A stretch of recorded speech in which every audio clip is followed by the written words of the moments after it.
So first of all, let me introduce myself, and then I'll let Andrea tell you a little bit about her background. I have been working in the field of charitable planning and exempt organizations since the early 90s. And it's an area that I just really enjoy thinking about complex structures and planning for philanthropists of all types.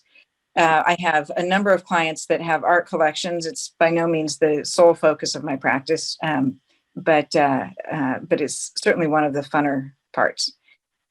Andrea, you want to say a few words, and then I'll launch into our first few slides? Sure. First, thank you, Cynthia, for inviting me to co-present with you today. And thank you, everyone, for attending. We have such a nice group. As Cynthia mentioned, I'm Andrea Roth. I'm with Roth Fine Art Appraisals and Consulting Services. I began my career in the art world as an academic. I received a doctorate degree in art history from USC and taught at Santa Clara University and UC Davis prior to founding my appraisal and consulting firm 15 years ago. I'm an accredited senior appraiser with the American Society of Appraisers, or ASA, and I specialize in European and American fine art.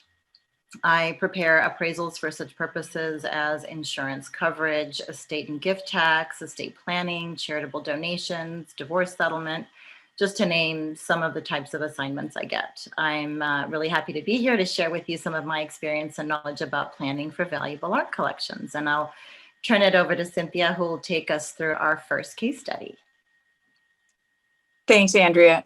So the goal here, my goal in this seminar, is to present for all of you an overview of the many planning opportunities that we see, and both opportunities and sometimes traps for collectors that they may not realize that they're stepping into. We can't cover all of the nuances and exceptions that might apply, and each situation presents its own little unique scenarios. We will have an opportunity for a Q&A at the end, so there should be plenty of time for that. Andrea and I are both planning to stay on, as long as it takes to answer questions and also to chat and network informally if people want to talk about their collections. And it did just occur to me that sometimes after these seminars, people don't want to stay on and talk, but we might actually have the type of audience here where people want to talk about their collections. So by all means, stick around if you want to tell us about your passion. And feel free to add to the chat your particular area of interest. I saw a few people had chimed in, and I put my addictions in there as well. So I think an entertaining way to get into the nitty gritty here, because there's a lot of technical detail, but to make it more real, I've put together, both of us have put together some case studies that are kind of loosely based on what we see in our practice, to make it a little more real. This is the way the questions kind of present themselves to us. So our first clients are Jack and Jill. They collected paintings, antique furniture, high fashion, and ornate jewelry for many years. And with the successful sale of their company, their working business, they sold it for cash. And so they've decided that now is the time to devote more of their time in their retirement to adding to the collections, with the view of bringing the history of their collections to students and scholars and collectors, but they haven't really gotten beyond that basic idea yet. Until recently, all of their collected pieces are displayed in their home, but with the collection growing, they've realized that appropriate storage facilities make sense. But as we talk to them, we realize they have no long-term plan for the collection, and they don't know whether any of their children, who are now young adults, will have any interest in the collection. So, when I talk to them from the lawyer perspective, at this stage, charitable planning is not on their agenda. I'm not really going to push any of that, but I do want to make sure that Jack and Jill have listed at least the significant pieces in the collection in a schedule to their hopefully they have a revocable trust, but that is scheduled in their estate planning documents so that the ownership is clear, and their disposition plan, should there be an untimely death, is also clear. They may want to start, I might gently suggest that they start thinking about how the works would be divided among their kids if they both were to be suddenly absent.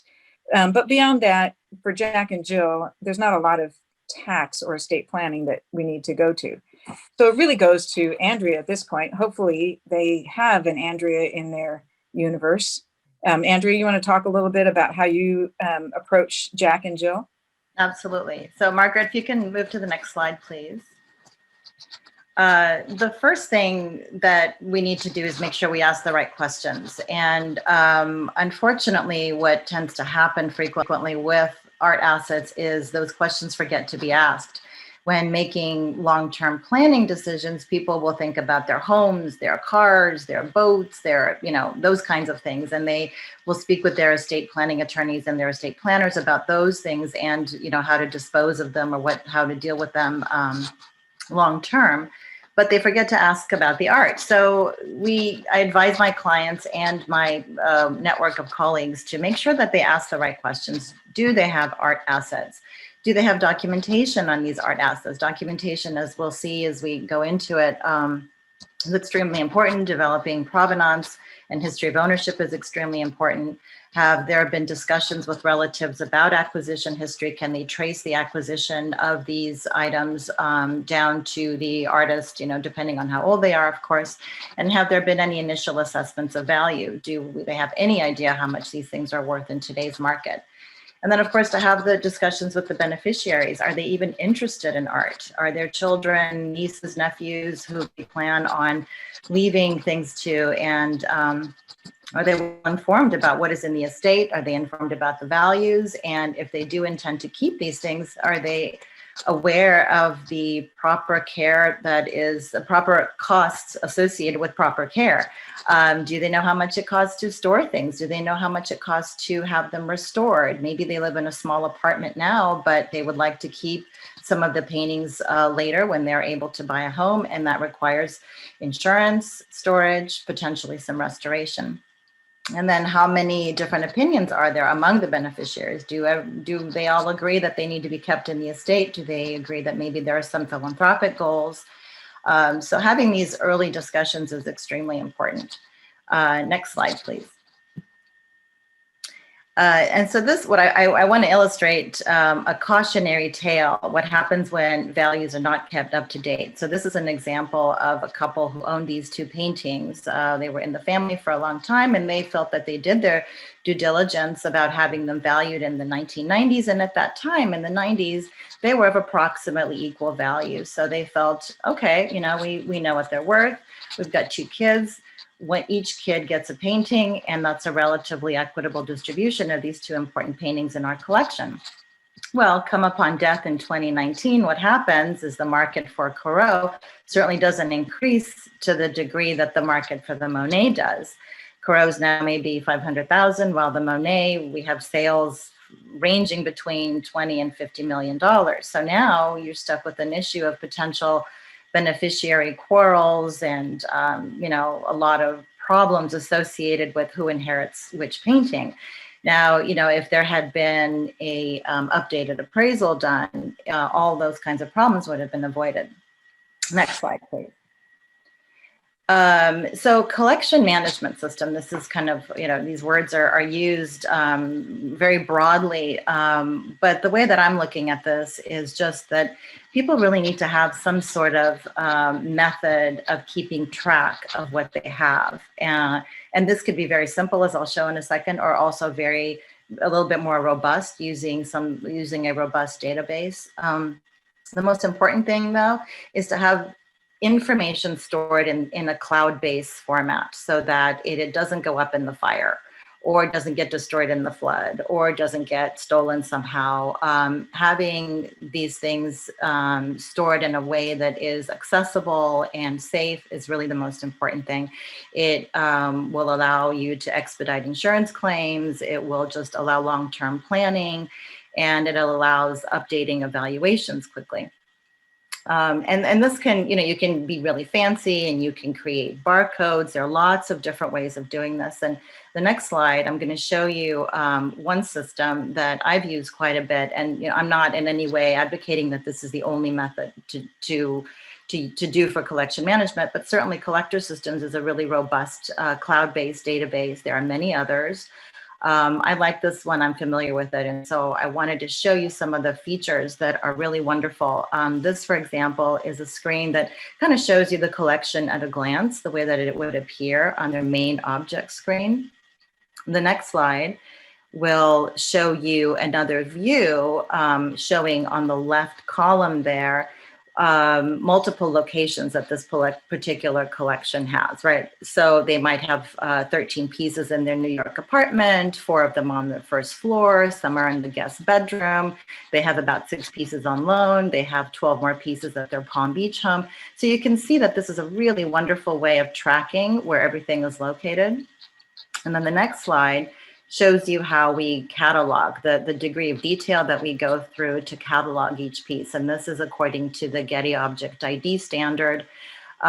Each item gets a unique inventory number, and then the rest of the information is pretty self-explanatory. But I just want to attract your attention to the bar kind of in the middle of the screen that starts with dimensions, components, images, etc. Because here you can upload multiple images, you can upload details of images, you can upload documents such as purchase invoices, sales invoice, any other acquisition documents.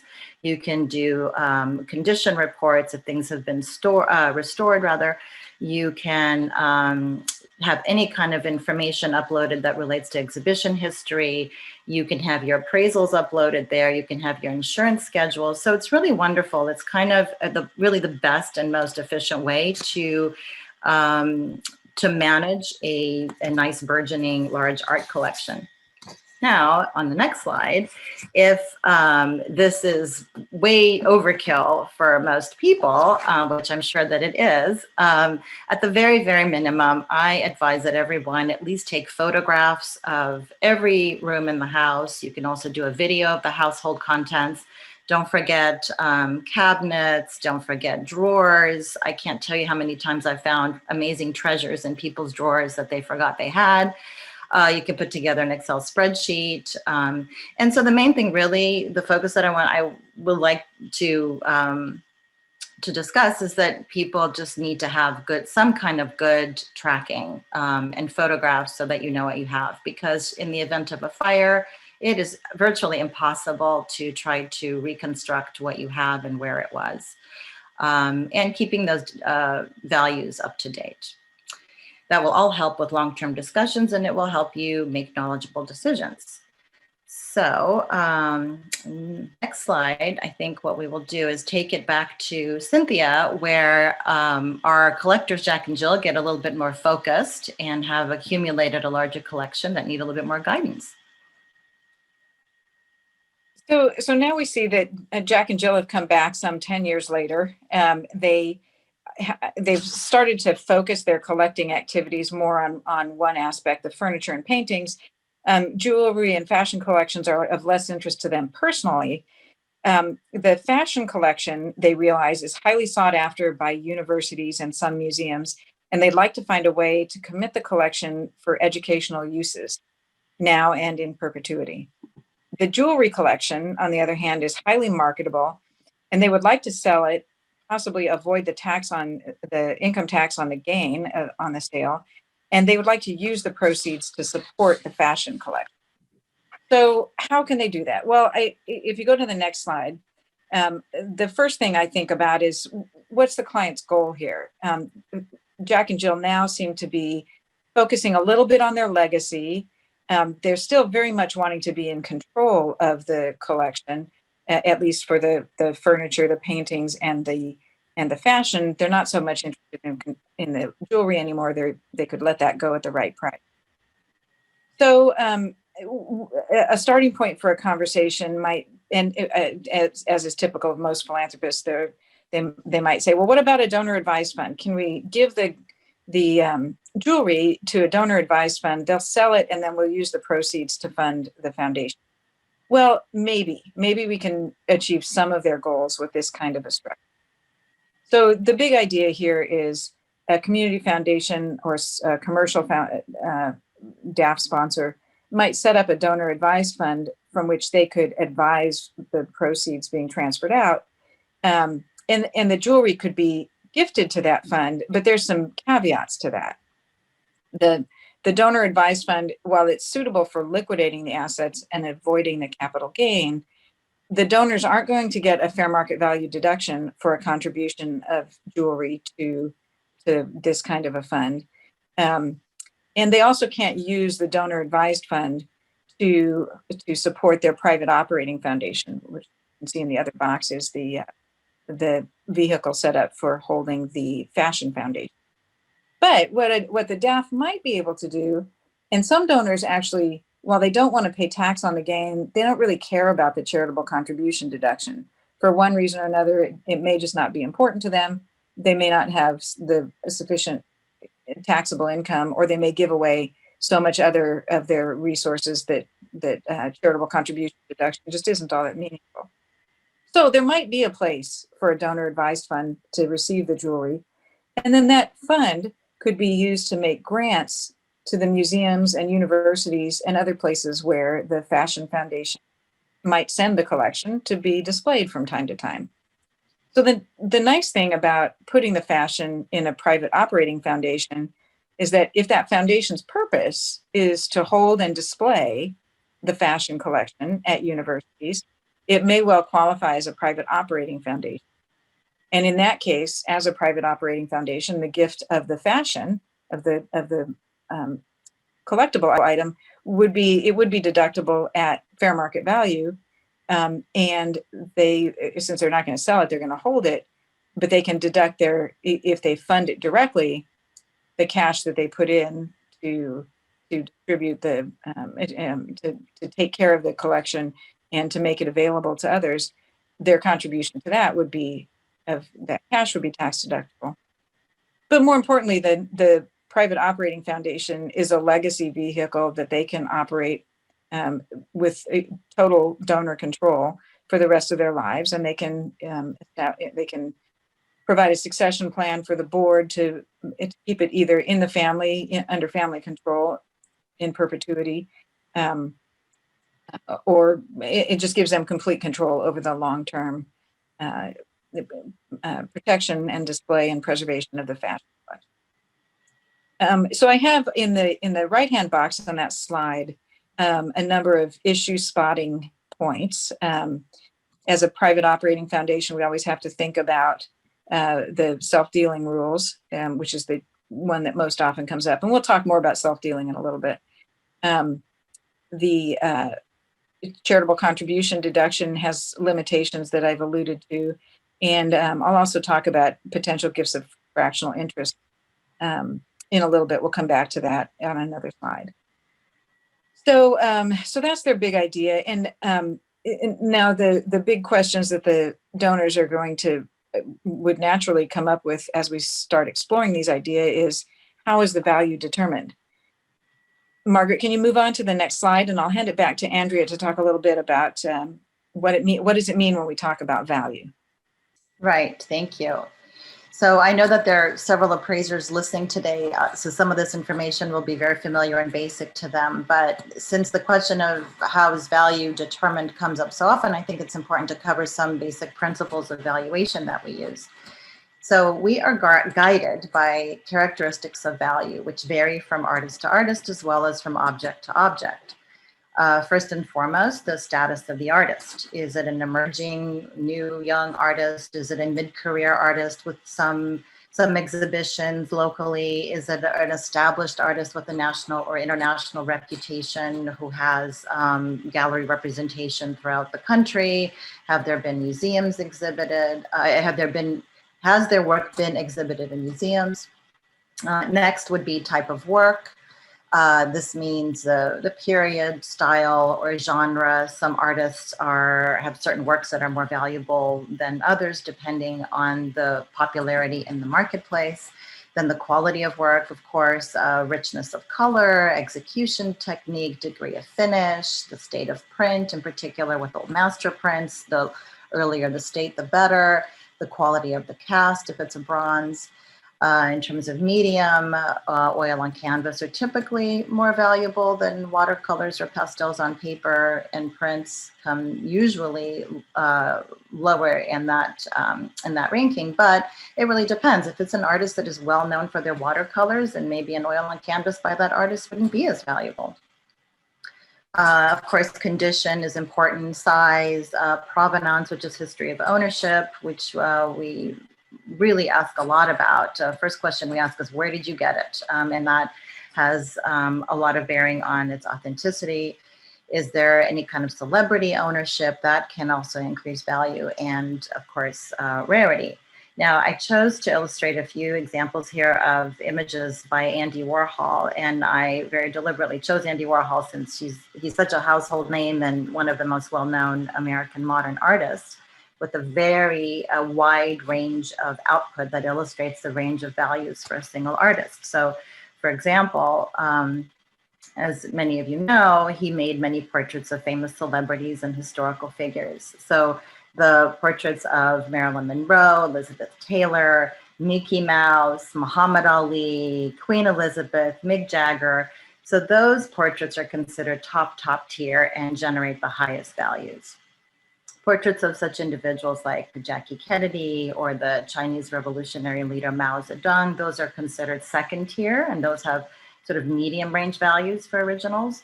And then images of Jimmy Carter, Ted Kennedy, Wayne Gretzky, those are considered third tier. So he also made these images in many different mediums. For example, an oil on canvas of Marilyn Monroe could sell for $36 million, depending on the colors and the popularity of those colors. A hand-signed screen print, which is a multiple, the ones that are hand-signed in addition of like 250, those can sell for $97,000, not a small amount for a multiple. Those that are estate signed, meaning those are posthumous productions, those are $15,000. Can be, now I'm giving you ranges here, but approximately $15,000. And then there are some that are unsigned from a large edition of over $1,000, and those you can pick up at auction for $1,500. So you see a huge range of an image of Marilyn Monroe by Andy Warhol. The Warhol's flowers, for example, are a second tier popularity image among Warhol's work. Those originals, oil on canvas, can sell at auction for about $300,000. A hand-signed screen print is about $50,000. The Campbell soup cans, which he's so well known for, are also kind of second tier popularity. An original oil on canvas would sell for about $1 million at auction, while hand-signed screen print would be $30,000. The Jimmy Carter or Ted Kennedy images in screen print are somewhere between $6,000 and $8,000 at auction. So you see one artist, huge range of works and huge range of values. So it's the appraiser's job to understand how an artist fits into the greater marketplace, and then more specifically, how the desirability of each work falls into the marketplace for that artist. Next slide, please. I don't know if we mentioned in the beginning that if questions come up as we're presenting, please feel free to write them in the chat and we can address them later. So type of value, one of the most important features that dictate how we do our work as appraisers is determining the type of value, and this is dependent upon the purpose of the appraisal. I can't stress enough the importance of using the proper value definition according to the assignment. So for replacement value, I should have put on there, it's actually replacement value comparable. And that type of value is used when we are valuing something for insurance coverage, because the idea here is we should be able to value something so that the owner can go into the most accessible marketplace to replace this work with something comparable within a reasonable length of time. And that is usually the retail market, but not always. Most common, it's the retail market, and it's the marketplace in which the collector typically shops. And I have the definition written out there. Now, fair market value is the type of value that we use to when we do valuations for estate or gift tax, for estate planning, charitable contribution, or divorce settlement. And anything for the IRS, of course, is fair market value. And this type of value assumes that there's a willing buyer, a willing seller, that they're both knowledgeable of the relevant facts, and that the sale is occurring in the marketplace that is most commonly active among the general public, or knowledgeable public, I should say. It's the marketplace where most sales of comparable works occur. So this is probably the biggest challenge as an appraiser, is determining that relevant marketplace, because whether we're doing for insurance or for estate tax or anything that's going to be seen by the IRS, we as appraisers need to understand that marketplace and what is the activity that is happening for that particular work of art. Next slide, please. So IRS publication 561 provides the criteria and guidelines for a qualified appraiser and appraisal. They dictate what needs to be on each appraisal. And so I indicate here all the different components of the report that need to be included. Some of obviously, obvious items: taxpayer information, effective date, the purpose of the appraisal, be it estate tax or charitable contribution, the type of value and the method of valuation. We usually use a sales comparable approach, and they need to know who the donee is, the museum, theoretically. In the next slide, I'm going to show you exactly how we describe the property. But all these components are really are required, and an appraisal cannot be done earlier than 60 days prior to the date of contribution. And that's an important factor. A lot of people come to us, they want to know how much it's worth so that they can decide where they're going to donate it. But the valuation really needs to be within 60 days of contribution. So we stress that donors need to have secured the location of donation prior to getting the appraisal. So the next slide will show you the components of the way we catalog each piece. And this is the information that we usually get on site when we are working on site. And this is the catalog information that is required for each piece. And this is adhering to the standard cataloging protocols that is set up by the Getty Object ID, and it is used by museums, and it's just the standards that we use for cataloging works of art. And it's got the object type, as you can see, title, date, medium, as much information as we can possibly supply. And then the next slide also continues with the literature, exhibition history, a quick description, and then of course the final value. Next slide, please. So once we've done our cataloging, we determine the most relevant marketplace. In most cases for fair market value, it's the secondary market or auction market, but not always. There are artists who don't have a secondary market, in which case we need to gather sales data at the retail level. Then we analyze the data, we make appropriate value adjustments based on the characteristics of value that I mentioned, and then we formulate our value conclusions and we write our report. Next slide, please. And then the IRS also designates what are the qualifications of a qualified appraiser. And they require that appraisers have some sort of designation from a recognized professional appraiser organization, ASA, American Society of Appraisers, or AAA, which is the Appraisers Association of America, or the ISA, which is the International Society of Appraisers. They must also have minimum educational requirements. They must make a declaration that they're qualified to appraise the property that they're appraising. But most importantly is that the individual appraiser must appraise objects for which are included in the appraisal regularly. This must be their job. They must also be objective, an impartial third party, and that the appraiser has to be an arm's length valuation. There shouldn't be any kind of link to the individual making the donation. So those are the most important features I think that the IRS looks for. And this is where dealers and auction houses can get into trouble, since they're not a disinterested third party, and the IRS does give more weight and credibility to independent appraisers. Next slide, please. works of art that are valued at over $50,000 are typically reviewed by the IRS Art Advisory Panel. And Cynthia wanted me to quickly talk a little bit about this. The IRS Advisory Panel is basically the watchdog to verify the accuracy of appraised values. They were established in 1968 to support the art appraisal service of the IRS and ensure that the claimed values are in fact accurate.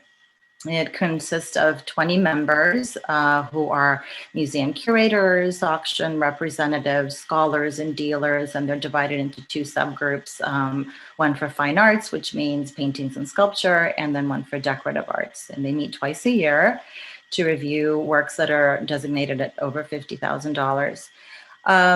Statistically, about 61% of the appraisals that they review end up having some sort of adjustment request, and that seems high. I have to say that in the time that that I've been working, 15 years that I've been doing these, I've had my value questioned once, and it was basically they were claiming that I should have used the purchase price since it was recent to the time of the donation.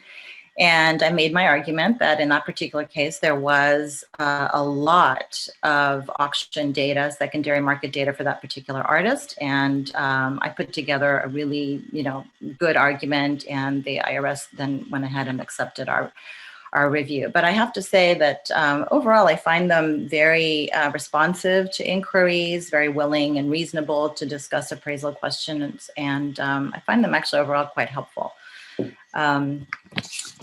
So I'm going to turn it back over to Cynthia, who will highlight our another case study for us.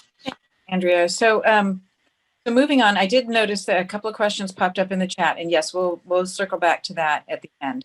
But please keep them coming if there's things to go through too quickly or.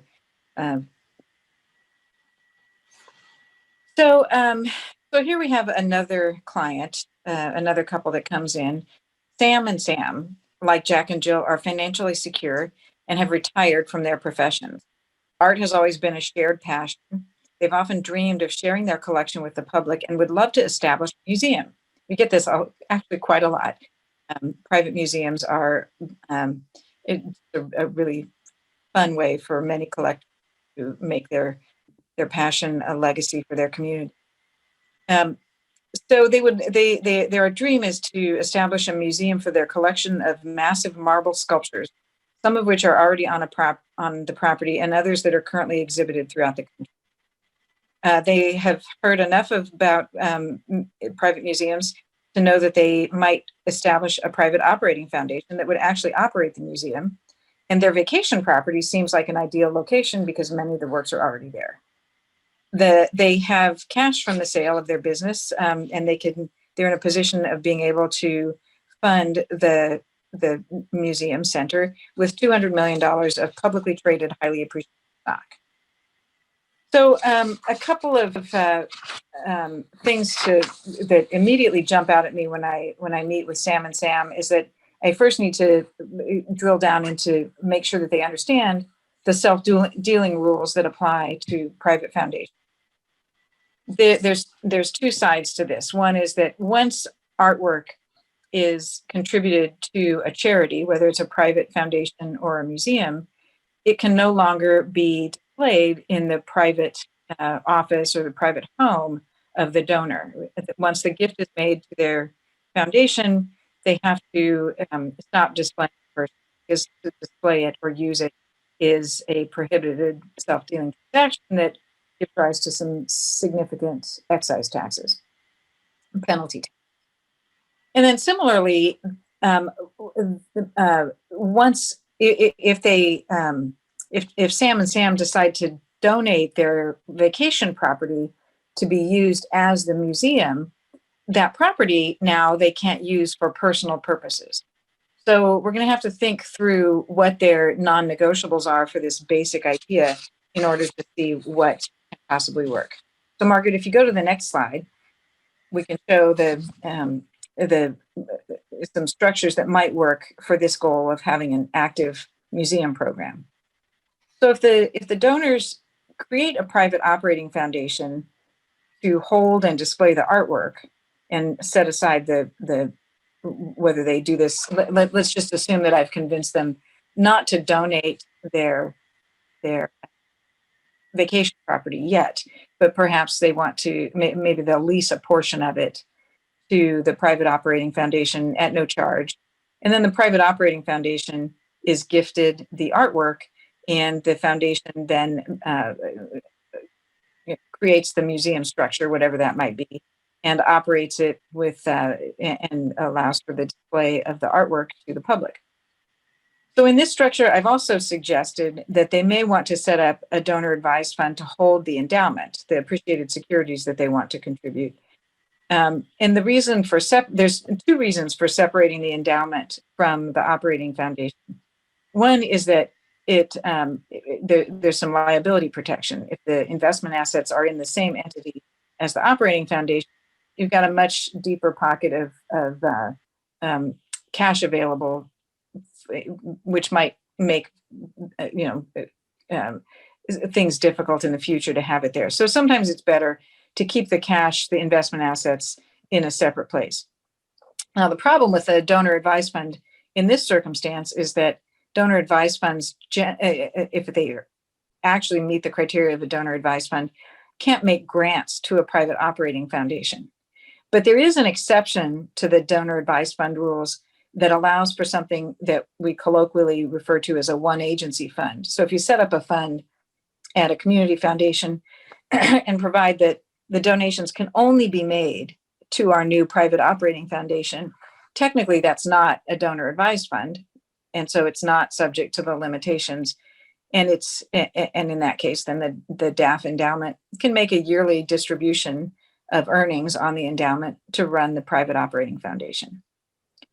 So the advantage of this, as you can see in the bullet points, is that we separate the program from the endowment. We also retain the control in the donors, because the private operating foundation doesn't have to have any independent board members. Disadvantages, it's higher cost. Now we're starting to get complicated. You're going to need to probably hire staff to manage an operating foundation, operating a museum. If the operating foundation receives more than $2 million in a year and it's in California, it's going to have an independent CPA audit. As an operating foundation, the management is going to have to pay attention to the Internal Revenue Code rules that apply to operating foundations. And of course, your operating museum, which is it's a business. There's insurance, there's employees, there's a lot of detail that goes into it. So not for everybody, but there are many people who have fabulous collections that do create an operating foundation and set this up to operate in perpetuity in really, really nice manner. So that's our active program. Now, we're going to go through another hypothetical before we go back to Andrea and talk about more valuation questions. So if we go to the next slide, Margaret, this is another new client, John, he and his late wife had a nice collection of artwork that they collected over a long marriage. Their children and grandchildren enjoy the collection, and many of the pieces are in their homes, in their primary residence and the vacation. Some of the works are very sought after, others carry great sentimental value. John's philanthropy has evolved, and in focusing on his estate plan, he's now thinking more about leaving a significant legacy to a grant-making foundation named for his late wife, which would support food banks and would be funded by the sale of the artworks. So he doesn't want to preserve the work, he doesn't want to operate a museum, but he does want to fund a private foundation after his death that will carry out his wife's philanthropy. Several of the adult children, though, are interested in honoring their mother by managing the foundation, but others of them might want to keep the artwork in their homes. So going to the next slide, we can focus now on John's goals. He wants to keep the heirlooms and donate or sell the rest, hopefully in a tax-advantaged manner. What issues does he need to think about? Well, since this is in the context of estate planning, he'll need to think about estate and gift tax issues to the extent artworks are kept in the estate and given to his children, there will be an estate tax imposed on the value of those works that are passed on.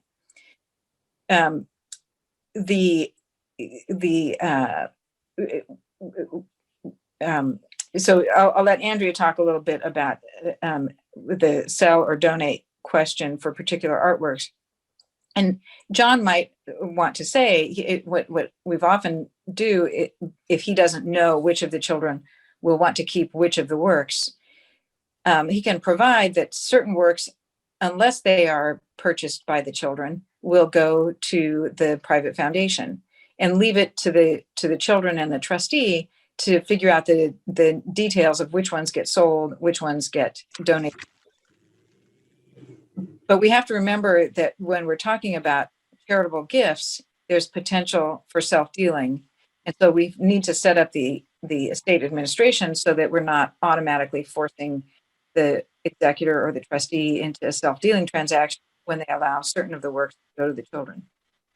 So there's an exception to the self-dealing rules that allows the private foundation's interest or expectancy in these artworks to instead be sold to an heir, but the limitations on that are pretty narrow. So I've quoted that Treasury reg in the right-hand box on this slide. I won't go through it in detail. The big takeaway here is that when it's not certain which works will be going to the kids and subject to tax, and which works will go to the private foundation and then sold from there and used to fund other philanthropy, it's really important to pay attention to the Treasury reg exceptions and make sure that you set up the process for determining fair market value in the estate in a way that allows for the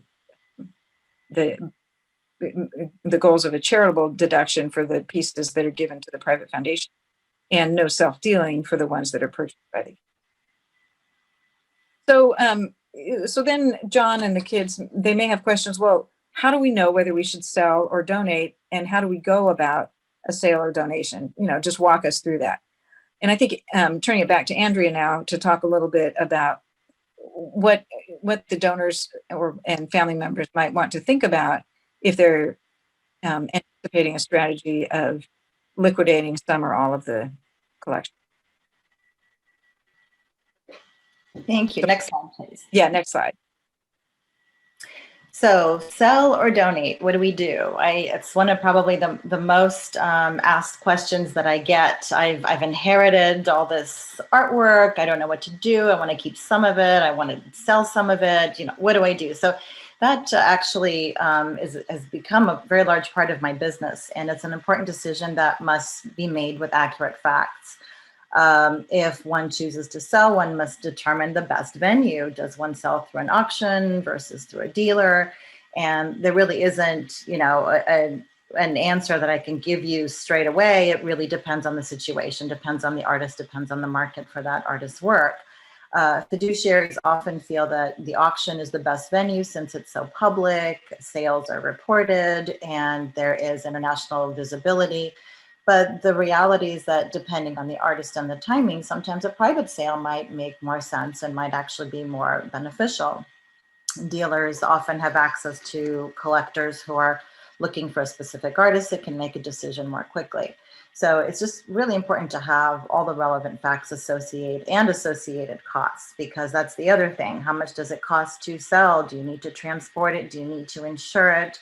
What are the percentages to the auction house? And all of these things also are quite negotiable. So it is important to work with people who are knowledgeable about these things, to engage the guidance of an appraiser or an art advisor. And certainly for items that are over $50,000, I highly recommend that you also engage in to have the guidance of an expert in art law. So what about if one is to donate it? Where to donate? What kind of a museum? There are certain prestigious associations that go on with donating to something like SF MoMA, but does that make the best sense? Are they really going to do anything with the work of art? Or are they just going to keep it in storage? So having all these issues designated ahead of time in the contract is really important, and understanding those relationships is really important. I wanted to give you an example of a client that I had last year that was probably, could demonstrate a lot of these issues. And she had a really lovely art collection. In addition to art, there was also a lot of antiques and furniture and important items. And there was one painting in the collection that was valued over $2 million, and everything else was more or less of equitable distribution value, let's say. So she has 4 children, and only one of the daughters is an art collector herself with knowledge about the value of this particular painting. So my client recognized that this daughter would have an unfair advantage when it came to selecting items out of the estate. She would certainly know what to pick and would have this beautiful $2 million painting, and nobody else would even understand or know that. So we explored, the client wanted to remove this painting out of the estate so that it wouldn't, create lots of problems for the beneficiary. So we explored sale versus donation. I created spreadsheets for her so that she could see the financial benefit to sale through a dealer, sale at auction. And after she looked at all the costs and the potential tax implication with the capital gain, because she purchased this particular painting long ago, and it was a contemporary artist with a very vibrant, strong market today, she decided that she would donate it because the capital gains just didn't make sense financially. So then where to donate it? So we looked at that as well. And, as I said, there's some benefits to donating to a prestigious institution, like let's say an SF MoMA, but they already had a lot of works by this artist, some much bigger and greater and more important historically. So instead, we went with having her donate it to a local university museum, and it ended up being a really smart financial direction for her. She avoided the capital gains tax, but also really propelled the legacy of her and her husband as art collectors. The museum was the alma mater of her husband, and it just made a lot of sense. And this particular museum was really, really happy to get it. They had a special spot for it. So it felt good. It was not only a good financial decision, but it felt good to do it that way. And she pulled the painting out of the estate, and there avoided any kind of litigation between the heirs. And then the last one I wanted to make about selling or donating is that any transaction involving a valuable work of art of over $50,000, I highly recommend that one get an attorney that has expertise in art law, because it's really important to review the contracts and engagements with either the auction house or the dealer or even the museum, especially in the current market situation where dealers are filing for bankruptcy, auctions are online rather than in person. An expert in art law can tell you if a dealer has had legal problems or currently has financial problems. Make sure that there is a UCC1 form that is filed, and that protects the consignor in the event that there are creditors who come and take the artwork from the gallery, that particular piece that was consigned that is owned by our client is protected. That's really important. They can also review loan agreements. And fractional interest, which I had up there, I know that a lot of people do that in an effort to, again, make equitable distributions, and there are other financial implications, and that could be positive financially. However, when it comes to making distribution decisions, it complicates things, because when you don't have 100% ownership rights in a work of art, then you can't make decisions on your own. And so it could be complicated. I don't know if Cynthia might have more to say about that, but for me, I advise people to avoid that when it comes to dealing with loaning or trying to sell a work of art. It gets really sticky. Yeah, that's right. And those are good points about looking at the contracts, whether it's loan agreements with the museums, fractional ownership interest agreements, basically common ownership interest if someone does go a fractional interest route. It is important to have legal counsel look at it, because there are things that can be done to protect the interest of the donor. Right. And I wanted to make, so a couple of other things I want to comment on before we move on to the next hypothetical.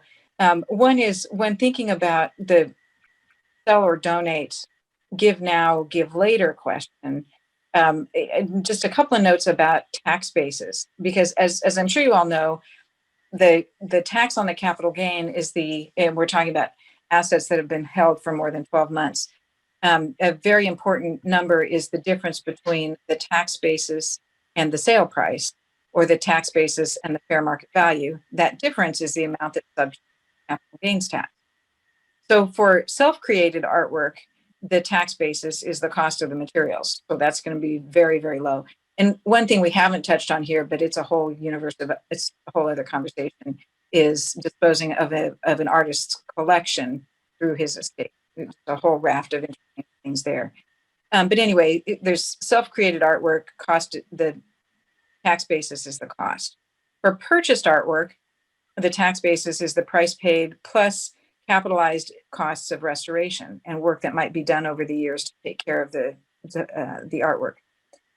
Artwork acquired by gift has a carryover basis from the donor. So, in one of the earlier slides, there were two works that were, the price was $100,000, but the fair market value had gone up dramatically. If the parent gives the artwork during his or her life to the child's basis is still the parent's original basis.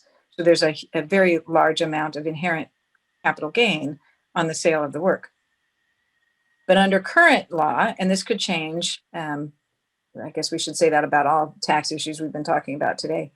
But under current law, the basis in these assets is stepped up to fair market value on the date of death of the person who owns the artwork. So for very valuable work, it's much better to, unless there's some other driver, to continue to hold the artwork until death, and then make the gift out of the estate if the gift is going to be made to a taxable beneficiary. If it's made to a charity, it doesn't matter, because the museum is not going to pay income tax on it wouldn't pay tax on the gain anyway, but there's a step up in base. I think later we're going to talk about Form 8283 and 8282, but which is relevant to this conversation. So remind me if I forget. But on the fractional interest question, some of you may recall that donors used to, and some perhaps still do, want to make a charitable gift of a fractional interest in artwork. There's not a restriction on that if the donor gives away their entire interest. So in Andrea's example, if the problem with the multiple children is resolved by giving each of the 4 kids a 25% interest, a child could give away his or her 25%, their entire 25% interest to a museum and take the charitable tax deduction. Of course, it's a fractional interest, so it's less valuable. But many donors had the strategy that, well, why don't I just give 10% of my gift of the artwork to the charity now, to the museum? They can display it 10% of the days of the year, and the other 90% of the days of the year, I'll display it at home. And then I can have my artwork and my deduction as well. Well, in the 2006 Pension Protection Act, that was greatly limited. Donors can still do that, but they only get the tax benefit if within 10 years of the first donation, they have actually given 100% of the contribution to the museum, the same museum as they gave the initial percentage. So you've got a 10-year term or the death of the donor, it has to go to the same donee. And the deduction amount is based on the fair market value at the time of the first gift. It's not based on, it can't be more than the fair market value on the date of the first gift. It can be less if the value declines, but it can be more.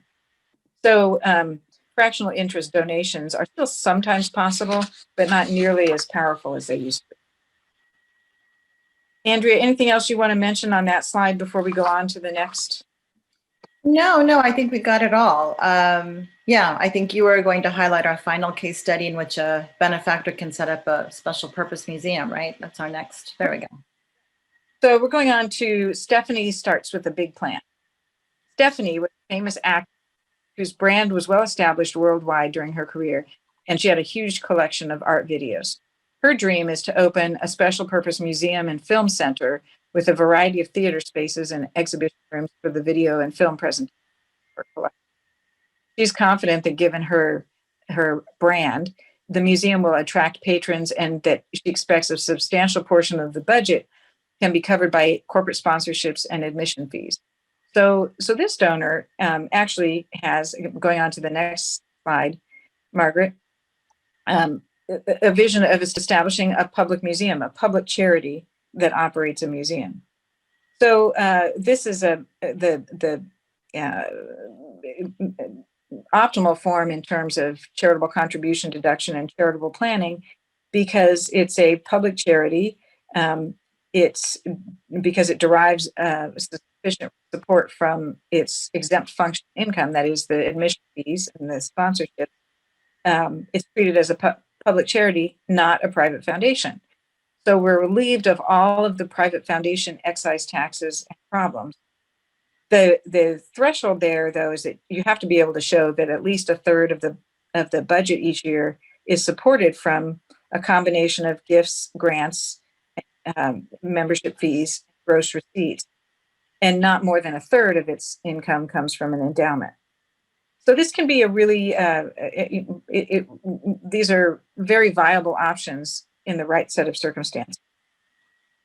And although the private foundation problems don't apply to this, there are limitations for excess benefit transactions. That's the 4958 rules. So when embarking on this kind of a plan, make sure that there's not any problems in the donor's intention to have some personal benefit from the museum. But in our case, Stephanie here doesn't have any of those ulterior motives. And so the plan just might work.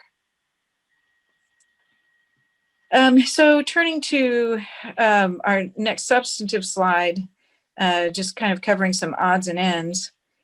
These are questions and issues that occasionally come up. People might say, well, what about a charitable remainder trust or a charitable lead trust? How can that fit in? It's a pretty rare circumstance where a charitable remainder trust, or these and lead trusts are what we call split interest trusts, where in a remainder trust, the assets are used to benefit a individual for a term of years or a lifetime, and then the remainder goes to a private beneficiary, to a charitable beneficiary at the end of the term. And a lead trust is just the opposite. During the lead period, income is paid to the charity, and on termination, the remainder goes to the individuals. So these are rarely, I don't know how a lead trust would be useful with artwork. A CRT theoretically could be useful if the plan is to sell the collection, avoid capital gain on the sale, and then provide an income stream during the lifetime and a remainder to the charity. That's not typically going to be a charitable deduction play. It's more of a liquidation and avoiding capital gain. Some very complex structures we often talk about with the private museum, where a donor wants to set up a collection, and for whatever reason, a private operating foundation doesn't work, but can't quite get to the supported museum that Stephanie has, and that's to use a complicated structure called a supporting organization. That has features of both. It's the private foundation, but the price to get public charity status is that you need to have another public charity having control over at least a minimum number of board seats.